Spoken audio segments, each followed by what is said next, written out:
Agustín, muy buenas tardes. Buenas tardes, Cecilia. Hola, Agustín. Un hijo ilustre de Valparaíso, y este libro, la verdad que lo he estado hojeando, como se dice, y no yo creo que más que del Wander habla justamente de Valparaíso en estos momentos tan difíciles. Por ejemplo, si uno toma el libro y dice, en el aire están también las viviendas de Valparaíso como nidos de aves levantados en los cerros por obra de una arquitectura espontánea. Arquitectura espontánea le llama usted a esta arquitectura tan cuestionada en estos días por las consecuencias de este incendio. Bueno, esa es la denominación técnica y yo creo que bastante ajustada a la realidad que se le da al hecho de que Valparaíso, teniendo un plan extremadamente escaso de superficie, la mitad del cual se lo arrebatamos antaño al mar, de manera que si a cualquier visitante de Valparaíso el plan le parece estrecho, pues era en rigor la mitad. De manera que no quedó más alternativa que los habitantes de Valparaíso vivieran en los cerros, fueron trepando sobre los cerros, en una ciudad que se fue volviendo progresivamente más pobre y de habitantes más pobres, y eso explica que las casas de Valparaíso en buena medida respondan a la descripción que tú hiciste, Cecilia. Don Agustín, pero hay también una mala administración de las autoridades y de los propios porteños de esta forma como comenzó a construirse, como comenzó a formarse Valparaíso. Sí, desde luego siempre hay mala administración, pero yo creo que la mirada se estrecha demasiado si uno concentra su atención en eso. Fíjate tú que los changos, que fueron el pueblo prehispánico de Valparaíso, adoptaron la palabra mapuche alimapu para referirse al lugar en que habitaban antes de que llegaran los primeros españoles, y esa palabra era alimapu. Ali significa, mapu significa tierra, y ali significa seco, caliente. En consecuencia, hay algunas características topográficas de Valparaíso que facilitan enormemente la ocurrencia de una tragedia, o mejor, de una catástrofe como la que estamos viviendo. Y hay también, yo no pretendo hacer literatura de esta catástrofe espantosa, pero hay también un elemento infausto en Valparaíso. Yo no digo una fatalidad a la que debamos resignarnos. Como un destino fatal. Hay un cierto destino, y yo creo que reconocer el destino de Valparaíso como que estamos destinados a sufrir está bien. Lo que no debemos de hacer frente a un destino adverso que reconocemos es conformarnos con él, resignarnos. Agustín, de todas maneras es curioso que aparezca este libro que se presenta el 22 justo en este momento, y de verdad cuando uno lee párrafos hay mucha reflexión sobre lo que es Valparaíso, sobre la pobreza, sobre cómo necesita, y al igual que el Wander, dice usted, necesita una revisión a fondo, y hace incluso paralelos entre la situación del club de fútbol, del club, de lo que significa y lo que es la ciudad. Le ha dado que pensar, me imagino, No, claro que sí, me ha dado que pensar. Esta sincronía. Sí, pero me ha producido también una punzada de dolor, porque junto con aparecer este libro que da cuenta de ese destino relativamente infausto de Valparaíso, se produce lo que estamos viviendo en este momento. Sí, ese libro es sobre el Club de Fútbol Santiago Wander, el más antiguo de Chile, el más antiguo de América. No estamos hablando de cualquier cosa, por más que nos vayan los resultados. 122 años tiene el club. Y yo no exagero si digo que la historia de Valparaíso se entiende mejor si uno la analiza de la mano con la historia de Wander. Y la historia de Wander no habría sido posible, ni siquiera su momento fundacional, en otra ciudad distinta que Valparaíso. Hay ahí una ligazón muy fuerte que yo trato de describir en este libro, que es más sobre Valparaíso que sobre Wander. Incluso acá hay un párrafo que dice, pero Valparaíso no es solo tierra de incendios. Ajá. Lo es de toda clase de calamidades, naturales o no, incluidas las deportivas, a las que nuestro querido Santiago Wanderers ha contribuido cada vez que ha descendido.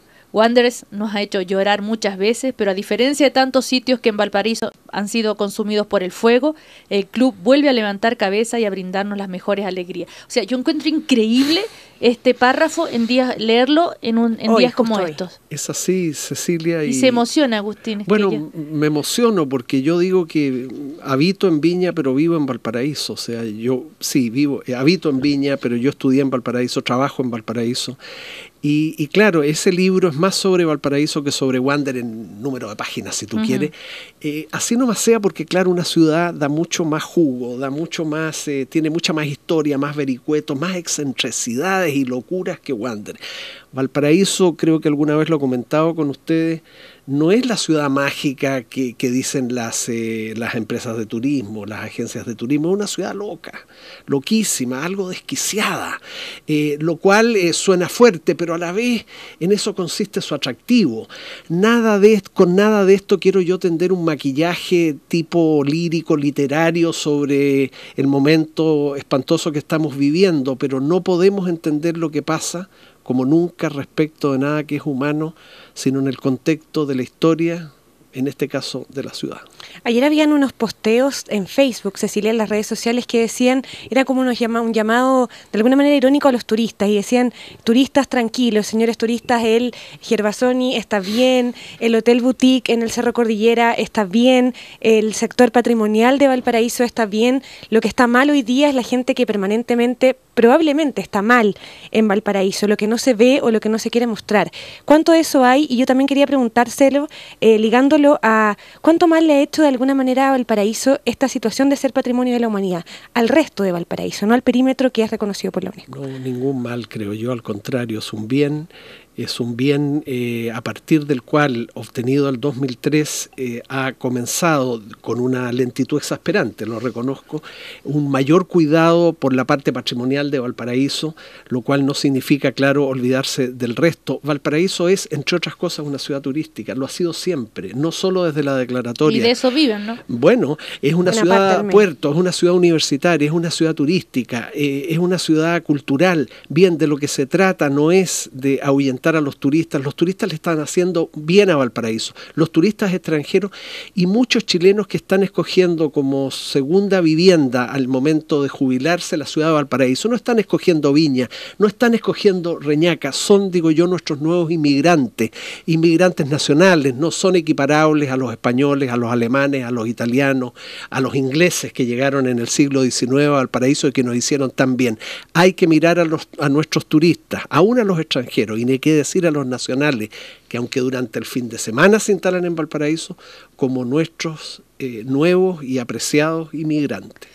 Además, a propósito de eso, es una manera de ayudar a Valparaíso, ir a Valparaíso en estos días, aunque sea en bus, ojalá, y justamente dar trabajo, porque finalmente la mayoría de los trabajadores están empleados en lugares como hoteles, restaurantes, en fin, así que es una manera de ayudar, ir en forma, no hacer, como decíamos la mañana, turismo catástrofe, pero sí ayudar de esa manera. Ahora hay un párrafo acá que dice: ¿cómo va a prosperar en debida forma una ciudad cuyos hijos la abandonan? Se preguntaba el escritor en una crónica titulada El puerto llama a sus hijos dispersos. A propósito de una reflexión que hace sobre... ¿quién escribió esto? Bello. Eduard Bello. ¿Cómo esto? ¿Los hijos abandonan? ¿Los hijos del paraíso lo abandonan? Pero sí, en Valparaíso ha quedado en buena medida la población pobre de la región. Los profesionales que ejercían en Valparaíso, médicos, dentistas, abogados, se trasladaron todos a Viña, donde pagan. Entre otras razones, porque no hay fuentes laborales en Valparaíso. Bueno, pero no sé si es solo por eso, pero ¿por qué se fueron a Viña y allá pagan sus patentes profesionales? El comercio más importante se fue también a Viña. La mayoría de las viviendas porteñas que son tan humildes no pagan contribuciones de bienes raíces, entonces tenemos una ciudad de pobres en un municipio de pobres, crónicamente empobrecidos, sí, con errores de gestión que tenemos que lamentar y que son de varios periodos presidenciales, ciertamente. Pero hay un cierto abandono, hay un cierto abandono. Mira, Gonzalo Rojas, nuestro gran poeta, decía con toda razón: a Valparaíso no hay que amarlo, hay que merecerlo. Probablemente los porteños, no los más pobres precisamente, no nos hemos merecido a Valparaíso. Yo tengo para mí que esa frase, que es como un látigo de Gonzalo Rojas, fue una especie de respuesta a la muchísimo más dulzona y convencional de Pablo Neruda, que cuando fue declarado hijo ilustre de Valparaíso, no obstante no haber nacido en Valparaíso, pero Pablo Neruda puede ser declarado hijo ilustre de cualquier ciudad del mundo, obviamente, Neruda en esa ocasión dijo: te declaro mi amor, Valparaíso. Yo Es una intuición. Creo que Rojas, y con mucha razón, no, optó por una frase más dura. A Valparaíso no basta con amarlo, hay que merecerlo. Ahora, esto de que la mayoría de los grandes empresarios, en fin, tributan, usted dice en Viña, yo creo que tributan más en Santiago incluso. Bueno, sí, los grandes capitales. Las grandes empresas, claro, pero me refiero a los profesionales. Sí. ¿Dónde sacan su patente las personas que trabajan en Valparaíso y viven en Viña? En Viña. Entonces, no hay una conciencia suficiente, ni siquiera entre nosotros los propios porteños, de qué puede hacer cada uno, por limitado que sea, en el pequeño metro cuadrado en que se mueve en favor de la ciudad. No nos planteamos eso y estamos siempre demandando al municipio, al gobierno regional, al gobierno nacional. Sí, interpelémoslo, pero que cada uno de nosotros se pregunte qué diablos puedo hacer yo por esta ciudad que digo amar, pero que tal vez no merezca. Y en esa misma lógica, las universidades, buena parte de esos profesionales que ustedes mencionan estudian en Valparaíso, buena parte de las universidades están en Valparaíso. ¿Cuánto se le retribuye desde la academia, ya no solo del profesional que estudia en la Católica Valparaíso, en la UPLA, en la Universidad de Valparaíso, cuánto se le retribuye a Valparaíso, precisamente? Bueno, ese es uno de los presentes y de los futuros más obvios de Valparaíso. Es una ciudad, de hecho, universitaria, 4 universidades, sí, claro, tradicionales en la misma ciudad de Valparaíso y un número relativamente mayor de universidades privadas en la región de Valparaíso. Pues bien, ese es uno de los destinos que Valparaíso tiene que asumir en mejor forma. Por supuesto que las universidades colaboran mucho al desarrollo regional, así nomás sea porque dan trabajo, así nomás sea porque muchos estudiantes que no son de la región de Valparaíso van a estudiar a Valparaíso, aunque sea durante sus estudios y después vuelvan a sus lugares de origen o se radiquen en este infierno que es Santiago.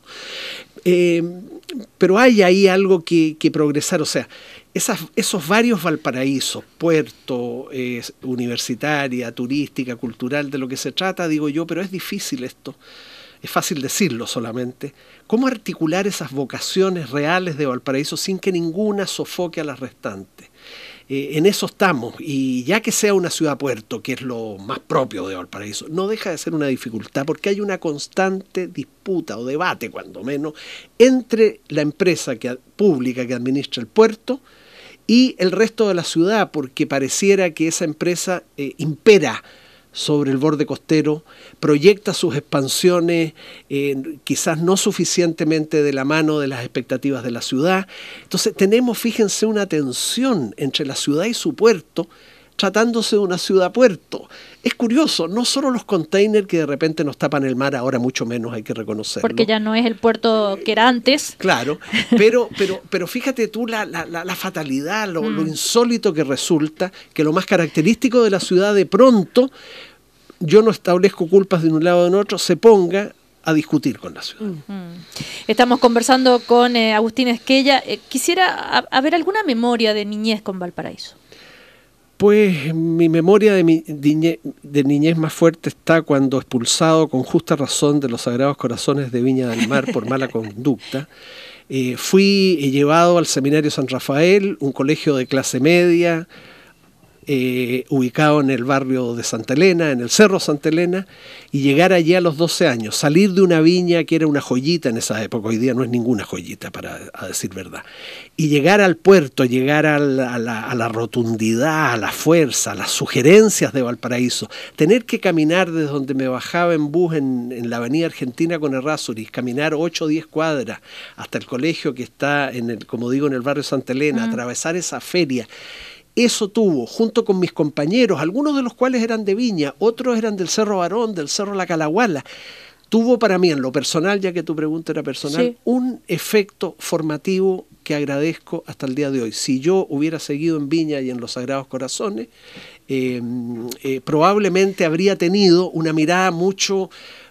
mi mirada amplia sobre el país y el mundo habría sido mucho más tardía de lo que fue, gracias a que viví mi adolescencia en el puerto. Y cuando va a Valparaíso, ¿cuál es su lugar preferido? Y no sé si ha tenido oportunidad, ¿qué efecto le produce emocionalmente? Bueno, ¿qué efecto? Una pregunta tonta. Sí. Terrible, ¿no? Ver esta especie como de bomba que hubiera caído, de devastación, claro, total, de esos lugares que están de la avenida Alemania hacia atrás, ¿verdad? Claro, exacto. son los cerros tal vez menos frecuentados por el turismo, por el turismo, desde claro, luego, nadie llega ahí, pero también por habitantes de otros cerros, son los cerros un poco de la trastienda, por eso que ahí también hay un buen número de campamentos que no han podido ser erradicados. Entonces, claro, si tú miras hacia allá desde algunos puntos de Valparaíso hoy día, la devastación es completa.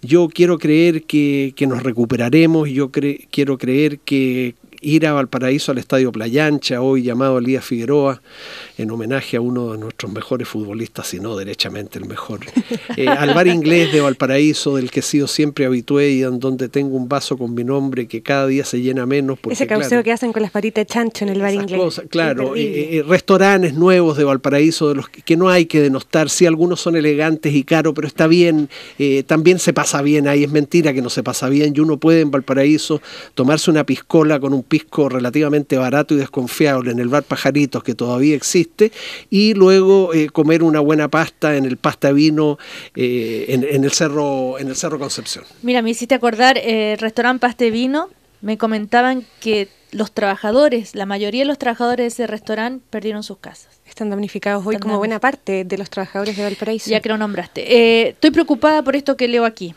Valparaíso produce buena cantidad de maníacos depresivos, pero es la depresión, no la euforia, la fase que predomina y causa más daño. ¿Cómo es esto? Es así. ver. Los porteños somos más depresivos que eufóricos. Tenemos momentos de euforia que nos duran poco. Somos pesimistas. De verdad, Cecilia, yo no me incluyo entre ellos. Vivimos disputando entre nosotros acerca del Valparaíso que tenemos y del Valparaíso que queremos. Tenemos apenas acuerdo sobre el Valparaíso del pasado. Yo creo que en otra ciudad de Chile y quizás del mundo no se debe debatir tanto de manera tan radicalmente irremediable entre sus habitantes acerca de qué hacer con la ciudad.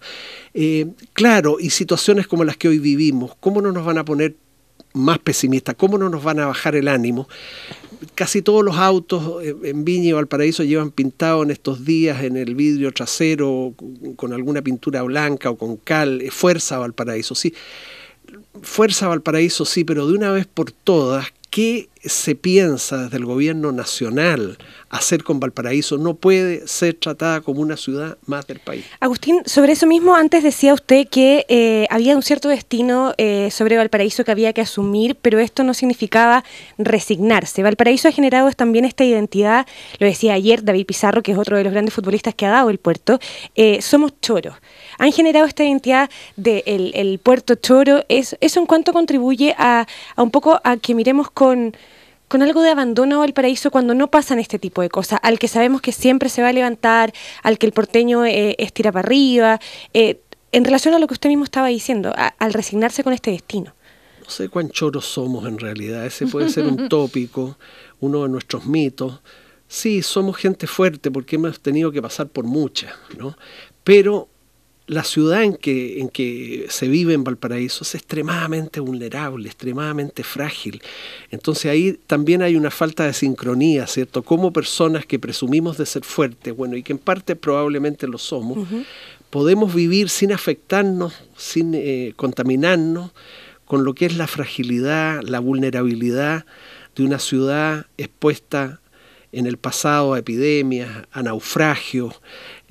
Hay buques naufragados frente al edificio de la Teletón, en la calle Brasil, frente a la Facultad de Ingeniería de la Católica, bajo el reloj Turri, el signo más emblemático del centro porteño, el mal llamado Wall Street, porque eso no se puede decir Wall Street porteño, pero los porteños somos así, un poco de repente nos ponemos eufóricos. Bajo el reloj Turri también hay buques naufragados, o sea, los porteños tenemos no solo en la bahía, sino bajo nuestros pies cuando circulamos por el plan, restos de embarcaciones que están allí muertas con sus fierros oxidados. Y eso no sé, yo que no quiero, repito otra vez, hacer literatura a propósito de lo que nos ocurre, pero algo tiene que ver con lo que nos pasa. Bonita también esta descripción, dice, si por la ciudad del mundo se anda, por Valparaíso se sube y se baja, y de pronto se llega a una plaza donde lo que hay, cantaba Payo Corondona, son los vendedores ambulantes, lustrabotas, sin razón, jubilados y cuenteros, que forman el corazón de Valparaíso. No hay No puede haber otra ciudad en Chile con más vendedores ambulantes, lustrabotas sin sentido, jubilados y cuenteros que Valparaíso. Yo mismo, dice Agustín Esquella, que dentro de poco estaré jubilado, he sido un cuentero. Y claro que sí, un cuentero. Todo profesor es un cuentacuentos, finalmente. Y está bien. Mira, hay un lustrabota que hasta hoy trabaja en uno de los costados de la Plaza Victoria, Miguel Ángel se llama. Fue utilero de Santiago Wander, allá por el año 68, cuando fuimos campeones. Conversar con él, con Miguel Ángel, realmente, este sí que no es un mito, puedes saber, llegar a saber de Valparaíso y de la historia de Santiago Wander mucho más que abriendo un libro. Miguel Ángel, con quien me ilustraba hace unos días atrás, me decía: lo malo de los jugadores actuales de Wanderers es que no son en su buena parte porteños, no son de Valparaíso. Yo creo que ni siquiera conocen esta plaza, ni la catedral de Valparaíso, ahí le salió lo católico a Miguel Ángel, sino que viven en Viña. Hay personajes así todavía en Valparaíso, en el Val Liberty, que está en un costado de la Plaza Echaurren, donde Wander fue fundado. Wander lo fundaron un grupo de adolescentes en 1892 que se reunían en la Plaza Echaurren, tenían 18 o 20 años. Ahí se celebraron las primeras reuniones. Hay un bar, el bar más antiguo de Valparaíso se llama Liberty. Claro, los acostumbrados a ir a bares pirulos dirán que es un tugurio, pero qué alegría, y ahí tú entras, hay un mesón wanderino, todos los días se entran 4 o 5 wanderinos a beber, por supuesto, a hacer recuerdos. Está lleno de banderines, de sombreros, de gorros. Por ahí circulan los chuchos cantando sus canciones porteñas. Eso es muy vital. Y no es mítico, porque claro, sí hay cosas míticas en Valparaíso, pero esto que te describo no es mítico. Esto es verdad. Bueno, este libro maravilloso, de verdad, se llama Soy de Wanderers y de Valparaíso, de Agustín Esquella. Hay que leerlo más que nunca en estos momentos, porque tal vez podemos entender más lo que pasa, empatizar más con lo que sucede y reflexionar. ¿Una palabra final? Bueno, gracias a ustedes y gracias al editor de ese libro, Francisco Muat, que es un gran escritor, es también un muy buen editor, y tuvo una idea brillante, a mi juicio, al sacar esta serie Soy de la Unión, soy del Colo, soy de la U, ahora soy de Wander, vendrá Soy de la Católica. A mí me parece que el fútbol también es una cosa para escribir y para leer, y Muat en este sentido hay mucho que agradecerle. Pero además, el momento en que sale. Bueno, sí. Y a propósito del momento, una frase, Cecilia. Espero que este libro divierte y consuele a porteños y wanderinos, siempre necesitados del analgésico del consuelo y el estabilizador del ánimo de la diversión. Eso dice en el libro de Agustín Esquella y hoy día cae de cajón. De perilla. Muchas gracias por la generosidad de esta entrevista y por ayudar de manera indirecta, no a mí ni al libro, sino también es una manera de ayudar a ese puerto querido. Gracias Agustín Esquella, que le vaya muy bien.